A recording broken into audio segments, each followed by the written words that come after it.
യേശുവിൽ ഏറ്റവും അനുഗ്രഹീതരായ പ്രിയപ്പെട്ടവരെ, ഓരോ വചനവും നിങ്ങൾക്കൊരനുഗ്രഹമായി തീരട്ടെ എന്ന് പ്രാർത്ഥിക്കുന്നു. ഓരോ വചനത്തിനകത്തും സ്വീകരിക്കാൻ കഴിയുന്ന ദൈവത്തിൻ്റെ ശക്തിയുണ്ട്, പ്രവർത്തിക്കുന്ന ദൈവത്തിൻ്റെ കരമുണ്ട്.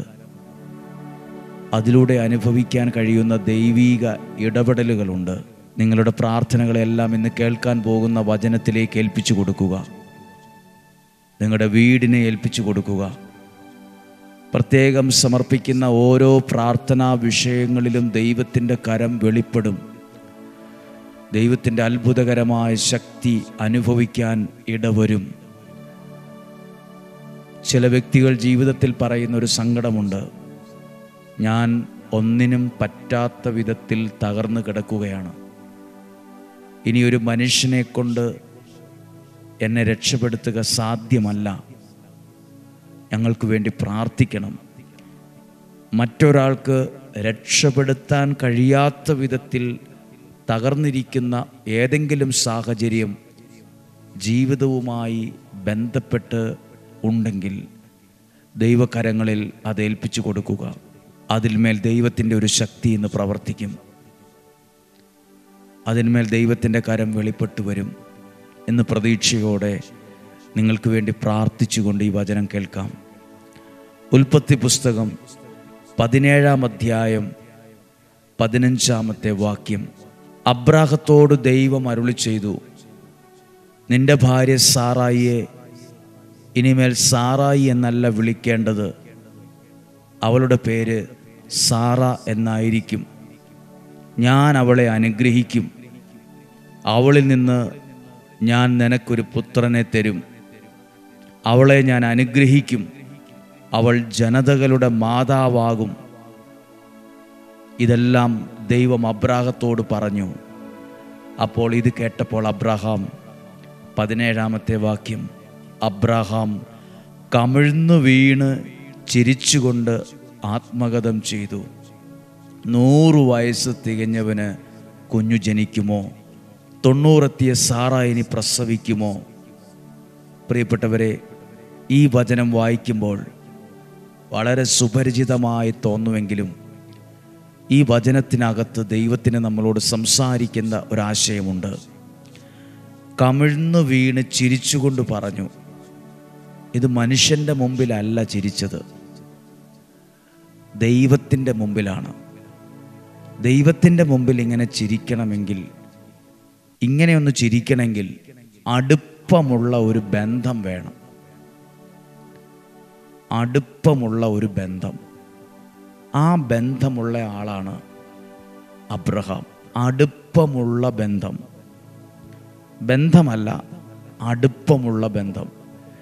അതുകൊണ്ടാണ് തിരിച്ചു ചോദിക്കുന്നത്, 100 വയസ്സ് തികഞ്ഞ എനിക്ക് 90 എത്തിയ സാറ, ഇസ്മായേൽ അങ്ങയുടെ തിരുമുമ്പിൽ ജീവിച്ചിരുന്നാൽ മതി. ഇങ്ങനെയൊക്കെ ഒന്ന് പറയണമെങ്കിൽ അടുപ്പമുള്ള ബന്ധം വേണം. അപ്പോൾ ദൈവത്തോട് അടുപ്പമുള്ള ബന്ധമുള്ള ആളാണ് അബ്രഹാം. ആ അബ്രാഹത്തെയാണ് ദൈവം സമൃദ്ധമായി അനുഗ്രഹിച്ചത്. ആ അബ്രാഹത്തെ ദൈവം മാനിച്ചത്. പ്രിയപ്പെട്ടവരെ, ദൈവവചനം കേൾക്കുന്ന നിങ്ങൾക്ക് ദൈവത്തോട് അടുപ്പമുള്ളൊരു ബന്ധമുണ്ടാകട്ടെ.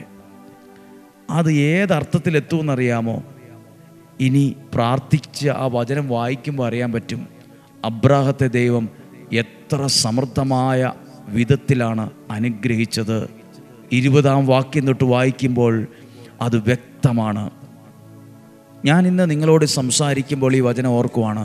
ദൈവത്തോട് അടുപ്പമുള്ളൊരു ബന്ധം, തുറന്ന് സംസാരിക്കുന്നൊരു ബന്ധം. ആ ബന്ധം ചെന്നു നിൽക്കുന്നത് ഒരു പ്രതിസന്ധിയിലല്ല. ആ ബന്ധം ചെന്നു നിന്നത് ഒരു അനുഗ്രഹത്തിലാണ്. ആ ബന്ധം ചെന്നു നിന്നത് മറ്റൊരാൾക്ക് ലഭിക്കാത്ത വിധത്തിലുള്ള ഒരനുഗ്രഹത്തിൻ്റെ മാർഗമായാണത് മാറിയത്. ദൈവവചനം കേൾക്കുന്ന നിങ്ങൾക്കും ദൈവത്തോട് തുറന്ന് സംസാരിക്കാനുള്ള അടുപ്പമുള്ള ബന്ധമുണ്ടാകട്ടെ. കമിഴ്ന്നു വീണ് ചിരിച്ചു. ദൈവത്തിൻ്റെ മുമ്പിൽ കമിഴ്ന്നു വീണ് ഒരിക്കലും വിശ്വസിക്കാനാകാതെ ചിരിച്ചു എന്നതിൻ്റെ അർത്ഥം. ഈ പറയുന്നതൊന്നും എനിക്ക് സ്വപ്നത്തിൽ പോലും വിശ്വസിക്കാൻ കഴിയില്ല. അതേപോലത്തെ കാര്യമാണ് പറഞ്ഞ. 100 വയസ്സായി, എനിക്ക് ഭാര്യയ്ക്ക് ഇത്രയും വയസ്സായി. ഇതൊക്കെ ആലോചിച്ച് ചിരി നിർത്താൻ പറ്റുന്നില്ല അബ്രാഹത്തിന്. കമിഴ്ന്ന് വീണ് ചിരിച്ചു.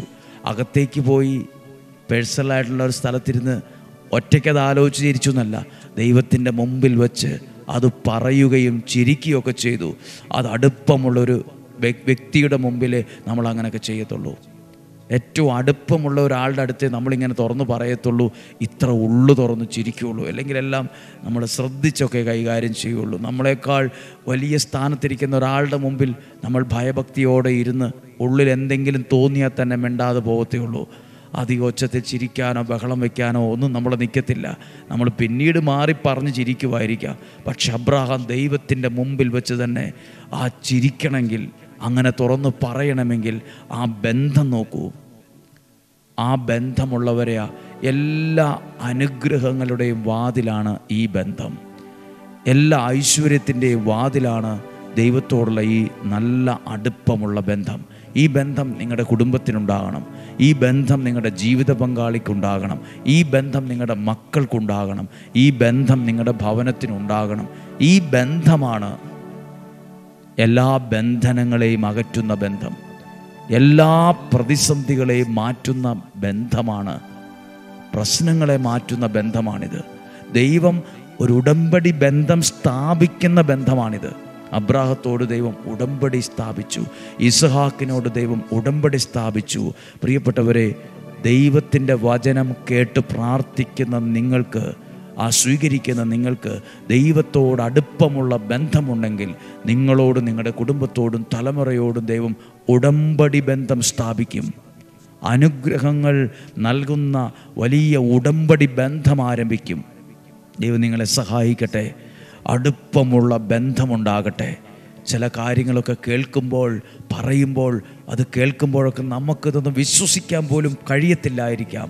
പക്ഷേ ദൈവത്തോട്, കർത്താവേ, എന്നെയും എൻ്റെ കുടുംബത്തെയും കുറേ കൂടി ദൈവത്തോട് അടുത്തു നിർത്തണമേ. അടുപ്പമുള്ളൊരു ബന്ധം ഞങ്ങൾക്ക് നൽകണമേ. അടുപ്പമുള്ളൊരു ബന്ധം ഞങ്ങൾക്ക് നൽകണമേ. അടുപ്പമുള്ള ബന്ധം ഒരു എനർജിയാണ്, ഒരു ശക്തിയാണ്, ഒരു ബലമാണ്, ഒരു പ്രത്യാശയാണ്. അടുപ്പമുള്ള ബന്ധം പലവിധമുണ്ട്. അടുപ്പമുള്ള ബന്ധം ഹൃദയബന്ധമാണ്. ആ ബന്ധം ദൈവത്തോടാണെങ്കിൽ അവിടെ ബന്ധനത്തിന് സ്ഥാനമില്ല, അവിടെ ഇരുട്ടിന് സ്ഥാനമില്ല, അവിടെ ഒരു പ്രശ്നങ്ങൾക്കും സ്ഥാനമില്ല. അതിനെ മറികടന്ന് പോകാൻ സ്വർഗത്തിലെ ദൈവം എനിക്ക് പ്രത്യേകം ശക്തി തരും. പ്രാർത്ഥിക്കുക, കർത്താവേ, ഈ തിങ്കളാഴ്ച ദിവസം അങ്ങയുടെ വചനത്തെ കേൾക്കുന്ന ഈ വ്യക്തിയെ അനുഗ്രഹിക്കണമേ. ഓരോ ദിവസവും, ഓരോ വ്യാഴം വെള്ളി ദിവസങ്ങളിൽ ഈ ആലയത്തിൽ വന്ന് പ്രാർത്ഥിച്ച ആയിരക്കണക്കിന് വ്യക്തികളെ ഞങ്ങൾ ഓർക്കുന്നു. അവരെഴുതിയിട്ട നിയോഗത്തിന് വേണ്ടി ഞങ്ങൾ പ്രാർത്ഥിക്കുന്നു. അവർ പ്രാർത്ഥിച്ച വിഷയത്തെ ദൈവകരങ്ങളിൽ ഏൽപ്പിക്കുന്നു. അവർ ഏൽപ്പിച്ച കാര്യങ്ങളെ ദൈവത്തിൻ്റെ അത്ഭുതങ്ങളിൽ ഏൽപ്പിക്കുന്നു. ദൈവത്തോടടുപ്പമുള്ളൊരു ബന്ധമുണ്ടാകാൻ പ്രാർത്ഥിക്കുന്നു. ദൈവത്തോടടുപ്പമുള്ള ബന്ധം ഒരു അനുഗ്രഹത്തിൻ്റെ വാതിലായത് മാറട്ടെ. ദൈവവചനം കേൾക്കുന്ന നിങ്ങൾക്കൊരു സാക്ഷ്യം പറയാൻ ഇടവരട്ടെ. വ്യാഴം വെള്ളി ദിവസങ്ങൾ അനുഗ്രഹമായി മാറുന്നുണ്ട്, അത്ഭുതമായി മാറുന്നുണ്ട്, സാക്ഷ്യങ്ങളായി മാറുന്നുണ്ട്. അത് അനേകരുടെ ജീവിതത്തിന് വഴിത്തിരിവായി മാനസാന്തരത്തിന് കാരണമാകുന്നുണ്ട്. ദൈവത്തിന് നന്ദി പറയാം. ഇവിടെയുള്ള ഓരോ ശുശ്രൂഷകൾ കുറിച്ച് എണ്ണയൊഴിച്ച് പ്രാർത്ഥിക്കുന്നതും നിയോഗ പ്രാർത്ഥനവും തിരികത്തിച്ച് പ്രാർത്ഥിക്കുന്ന നൊവേനയും മുട്ടിലിഴഞ്ഞ് നിയോഗം സമർപ്പിച്ച് പ്രാർത്ഥിക്കുന്നതൊക്കെ ഓരോ വ്യക്തികളുടെ ജീവിതത്തിലും അനുഗ്രഹത്തിൻ്റെ ഒരു വാതിലിന് തുറക്കാനാ കാരണമായത്. പ്രാർത്ഥിക്കുവാണ്. കർത്താവേ, ഡെയിലി ബ്ലെസ്സിങ്ങിലൂടെ അതിന് അങ്ങയുടെ വചനത്തെ കേൾക്കുന്ന ഈ വ്യക്തിയെ അനുഗ്രഹിക്കുന്നു. ഈ വചനത്തെ സ്വീകരിക്കുന്ന വ്യക്തികളെ അനുഗ്രഹിക്കുന്നു. രോഗങ്ങളിൽ നിന്നും, അപകടങ്ങളിൽ നിന്നും, ദുർമരണത്തിൽ നിന്നും, മൂപ്പെത്താത്ത മരണത്തിൽ നിന്നും, ചതികളിൽ നിന്നും, വഞ്ചനയിൽ, നിരാശയിൽ നിന്നും സ്വർഗത്തിലെ ദൈവം നിങ്ങളെ സൂക്ഷിക്കട്ടെ. ദീർഘായുസ്സും ആരോഗ്യവും തരട്ടെ. സന്തോഷവും സമാധാനവും നിലനിൽക്കുന്ന ഐശ്വര്യവും ദൈവം തരുന്ന ധനവും നിനക്കുണ്ടാകട്ടെ. എല്ലാ സ്വർഗീയ നന്മകളും കൊണ്ട് നിങ്ങളുടെ ജീവിതവും വീടും നിറയട്ടെ. യേശുവിൻ്റെ നാമത്തിൽ, ഇന്നും ജീവിക്കുന്ന യേശുവിൻ്റെ നാമത്തിൽ നിങ്ങളെ അനുഗ്രഹിച്ച് നിങ്ങൾക്ക് വേണ്ടി പ്രാർത്ഥിക്കുന്നു. നിങ്ങളെ അനുഗ്രഹിച്ച് പ്രാർത്ഥിക്കുന്നു.